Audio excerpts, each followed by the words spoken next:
Hey everyone, and welcome to the first episode of Growing Pains, the show where I share all the things I've learned in life and give you guys a big squishy internet hug filled with good advice and loads of love. If you haven't seen the Growing Pains introduction video and want to find out more about the series, you can click here and find out more. So as you can see from the title of this video, I'm kickstarting the series with a very specific topic, which might not be the best idea because I do want to give advice on topics that everyone can relate to. But at the same time, for several reasons close to my heart, I wanted to cover this topic first. This video is not just for people who have a chronic illness or a medical condition, it's also for others who have chronically ill people in their lives too, because it can be harder than you think to stand by and support someone in that position, so I'm hoping this can be of help to everyone. By the way, I'll be referring to physical conditions only because mental health is another hugely important topic that I want to cover in a separate video, so for now in this one I'm going to be referring to physical conditions only. So where do we start? It can be really hard to talk about these kind of things, especially because it's hard to gauge how people with conditions or illnesses see themselves.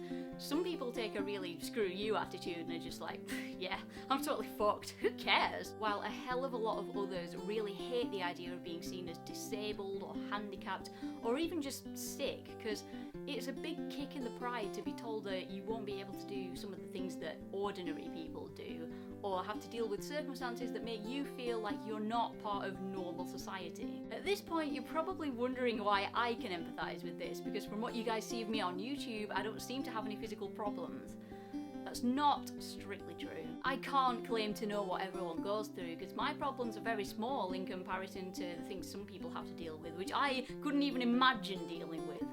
But at the same time, what I've had to go through has had a considerable impact on my life, and I've had a tough time getting over it. Basically, to cut a very long and complicated story short, one day when I was 20 years old, after having been pretty much fine my entire childhood, I suddenly started experiencing the worst pain I've ever felt in my entire life, and I pretty much collapsed, and when I woke up in hospital, my body was completely different. I was hospitalised for a while, where they did pretty much every test imaginable to try and figure out what was wrong, and always came back with a complete clean bill of health. There was nothing going on whatsoever. After a long time and many more tests, they finally came to a conclusion that I just was not satisfied with, because A, it made no sense, and B, it just seemed ridiculous, but what can you do? They diagnosed me with IBS, which is quite a common thing, and a whole list of food intolerances that pretty much cancelled out everything I ate. Which does make sense, because I've been eating all these foods my entire life, and my body clearly wasn't happy about it, but decided not to make a fuss,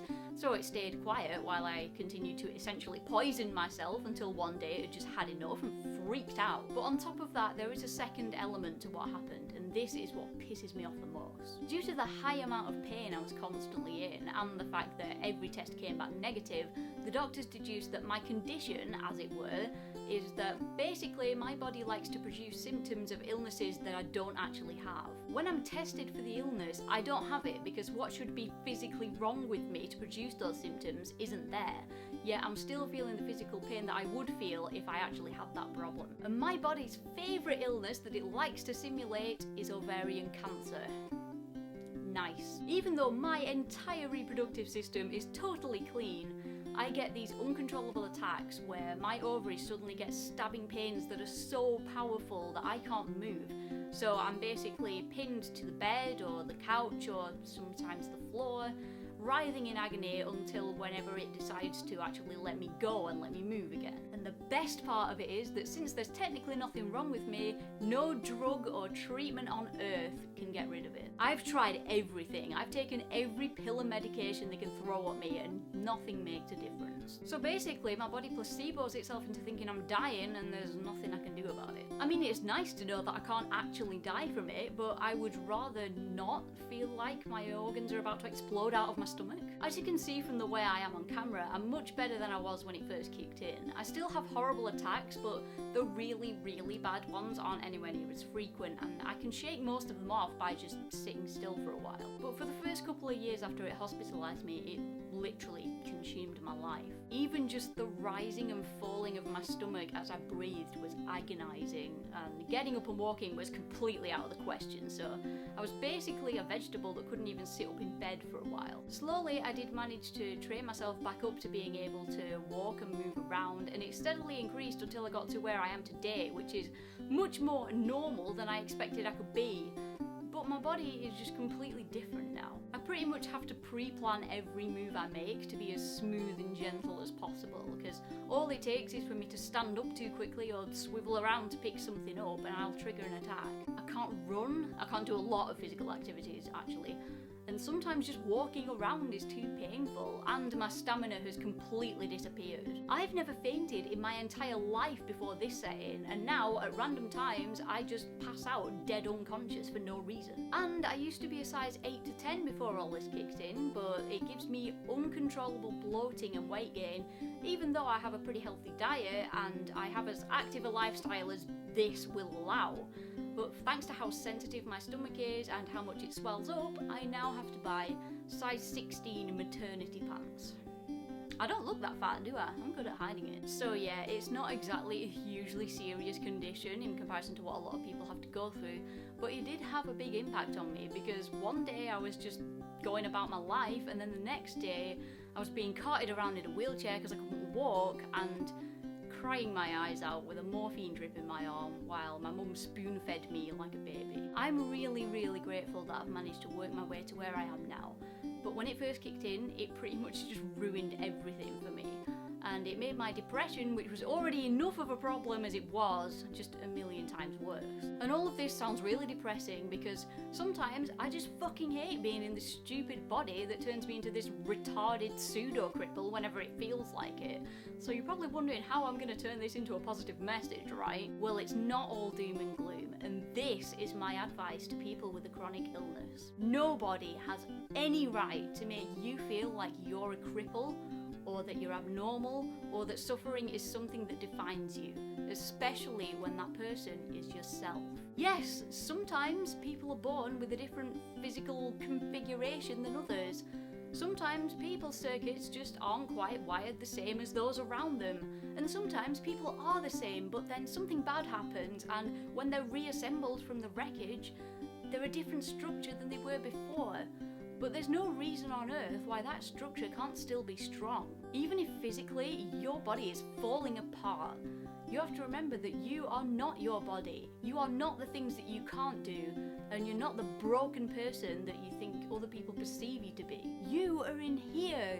You are the spirit that lies underneath the flesh and bones that keeps on going when your body decides to give up. This is just a vehicle you use to move around in. It has no effect on the wonderful person you are and the things you can do through the power of your own belief. Yeah, you might be in a wheelchair. You might look fine on the outside and be wasting away on the inside.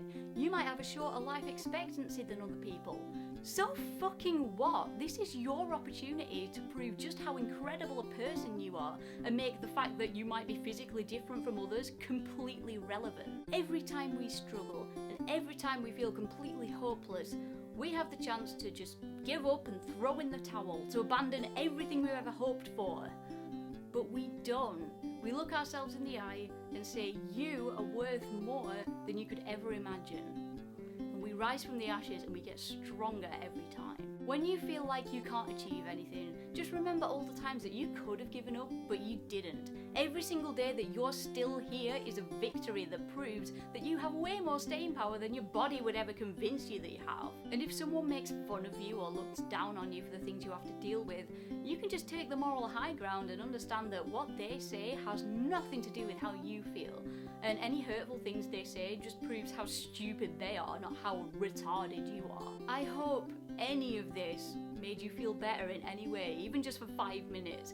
And if it did, come back and watch it again, because I want to be here for everyone in any way that I can. And for people who have friends or family members who are in this kind of situation, don't be afraid of hurting their feelings by saying the wrong thing, and definitely don't be afraid to stand up for them if they're being bullied for this situation. You don't have to be there 24 hours a day asking them if they're alright every 30 seconds. It will mean a lot to them to know that you will be there whenever they need moral support, but also that you're not constantly pitying them for being different, because that just draws more attention to it. I think the best approach is to just treat them the way that you treat other people you care for, like a regular person.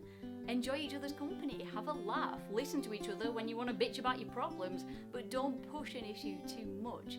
Just let them know that you love them exactly the way they are, and whenever they need someone, you're going to be there. And when they do need you, don't overthink what you're going to say. Just give them your honest opinion and remind them that their condition doesn't define them in any way, and that whatever physical problems they might have don't affect the way you see them at all. And if someone's making fun of your friend and you stand up for them, yeah, the bullies will probably turn on you too, because they're stupid and not even worth bothering with, but so many other people will respect you for accepting that risk to stand next to your friend no matter what. And I think I should probably stop talking now and let you guys get on with being awesome. Thank you so much for listening to all of this, and I really hope you got something positive from it. If you need someone to talk to about this stuff, or you have advice to give or an experience to share, please chat away in the comments. You guys know I always reply, and I love reaching people and hearing their stories, so just treat the comment section as a forum to spread love and comfort to as many people as we can reach. And that's the end of episode 1.